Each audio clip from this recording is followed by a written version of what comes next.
Eva. One, One, two, two. three. Action.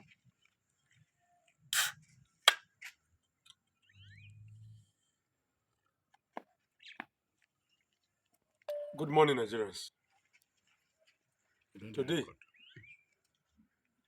is the 26th of December. And today we talk about insecurity as an economic issue. And that is why my focus is on what the president has done in agriculture. Fantastic, by the way. About 1 trillion that the CBN intervention has put in the market. Fantastic also, by the way. Question has always been that do we understand the insecurity bedeviling Nigeria as an economic issue? If we understand, then we take steps and solutions towards solving them. Walk along with me. Let us reason. Let us use our head. Let us forget about sentiment and emotions. Let us think about why is it that this country has focused less on our economies and more on our social challenges. We are 200 million people now. 200 million people sitting on large millions, tens of millions of land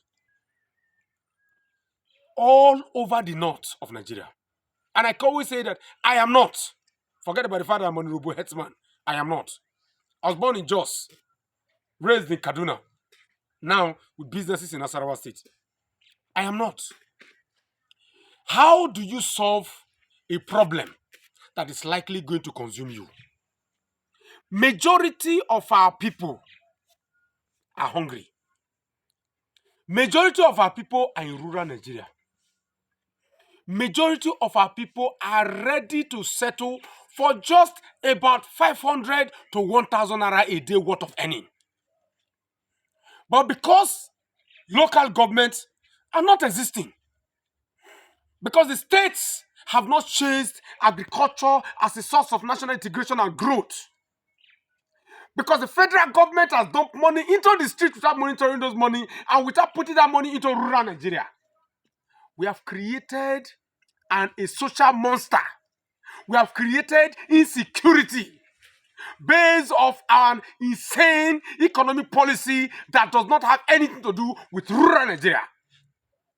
So you see, somebody walks up to you and his conversation does not have anything to do with what is happening to the local man in Gati. It has nothing to do with what's happening to the local man in Newi or in Badagry or in Borno or in Meduguri. So the local man is ignored in all of our economic indices. Look, without social infrastructure, without cultural integration, without economic understanding of what is necessary to keep the local structure viable, there is absolutely no way that this country can develop. There is absolutely no way you can solve this security problem. So we are faced with an insecurity issue that our lack of understanding of our national economic interest has created. Every socio-economic problem is an economic problem. Every socio-cultural problem is an economic problem. Every cultural insecurity problem is an economic problem. Every religious cultural problem is an insecurity problem. Dear Nigerians, and those with the capacity for power,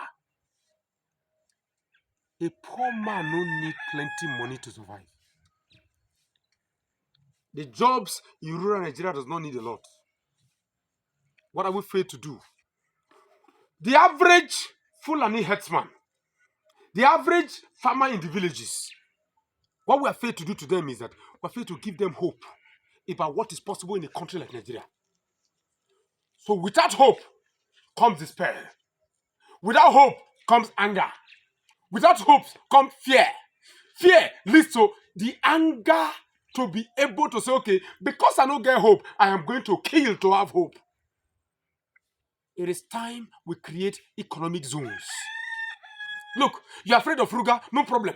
It is time to create farm settlement parks across this country. Every state in Nigeria should have a farm industrial park with the capacity of employing at least 10,000 people from every rural community in Nigeria. Start with your senatorial district, we don't care. But make sure that every place in Nigeria has a unit, has a point. Every state has a point where local, young, urban, unemployed Nigerian can go and work. The issue is simple. You think they are not educated enough? Make them productive. What are we talking about now? This is Gatti. Look at around you. This is Nasarawa State. This is Gatti.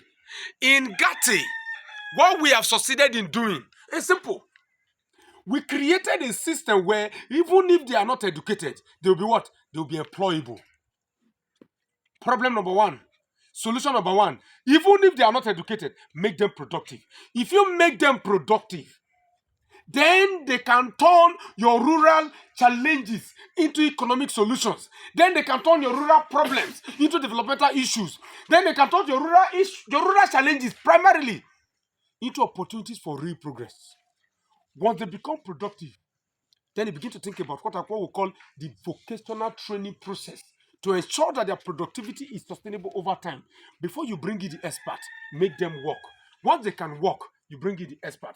As the experts are coming in, they see them productive. As they become productive, they become effective. As they become effective, they take care of economic interest. And as they take care of economic interest, they make your rural section productive zones, economic zone, GDP enhancement zone, forex enhancement zone. You think the naira is currently heading to 1,000 to $1, $1 is to 1,000, and you think that is a problem? It's going to go to 2,000. Why? Because the most important component of national development at the state level, the rural infrastructure, is ignored. The more there is rural-urban migration, the more you are going to have the problem to enjoy in your cities. The problem you ignored at home, in the villages, is coming to meet you in your homes, in the cities. So think about it, Nigerians. Nigeria insecurity problem is what? Like I said, it's an economic problem.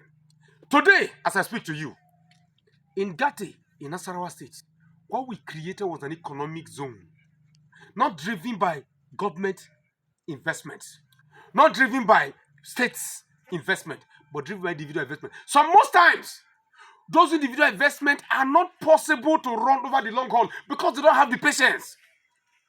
And because they don't have the patience,